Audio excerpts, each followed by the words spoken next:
মুসলিম থেকে এখন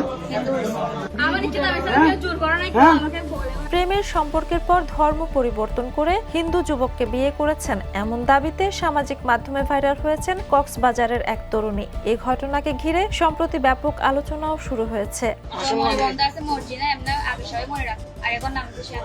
একটি ভাইরাল ভিডিওতে দেখা যায় কক্সবাজারের রামু উপজেলার ঈদগড় ইউনিয়নের বাসিন্দা বলে পরিচয় দেওয়া এক তরুণী সংবাদ মাধ্যমে কথা বলছেন। ভিডিওতে তার কপালে সিঁদুর দেখা যায় এবং তিনি নিজের সিদ্ধান্তের কথা উল্লেখ করেন। তবে ভিডিওতে প্রদর্শিত বক্তব্যের বাইরে ধর্মান্তরের আইনি প্রক্রিয়া বা বিয়ের নথিপত্র সঠিক কিনা তা যাচাই করা হয়নি। মুসলিম না হওয়া সত্ত্বে মন্দিরে কিভাবে বিয়ে হয়? সামাজিক মাধ্যমে ছড়িয়ে পড়া পোস্টগুলোতে দাবি করা হচ্ছে ভালোবাসার সম্পর্কের পর ওই তরুণী ইসলাম ধর্ম ত্যাগ করে সনাতন ধর্ম গ্রহণ করেন এবং পরে এক হিন্দু যুবককে বিয়েও করেন। তবে এ বিষয়ে স্থানীয় প্রশাসন ও সংশ্লিষ্ট কর্তৃপক্ষের কোনো আনুষ্ঠানিক বক্তব্য পাওয়া যায়নি।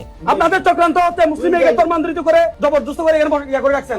ভিডিওটি প্রকাশের পর সামাজিক মাধ্যমে মিশ্র প্রতিক্রিয়া দেখা গেছে। কেউ ব্যক্তিগত স্বাধীনতার বিষয়টি তুলে ধরেছেন, আবার কেউ ঘটনার সত্যতা ও প্রেক্ষাপট নিয়ে প্রশ্নও তুলেছেন। 3 মাস আগে যদি বিয়ে হয় এখানে বিয়ের সাথে এখানে কোনো সম্পর্ক নাই, তার অবৈধভাবে বিয়ে আছেন একটা হিন্দু পরিবারের সাথে আপনি। Desk report, the news.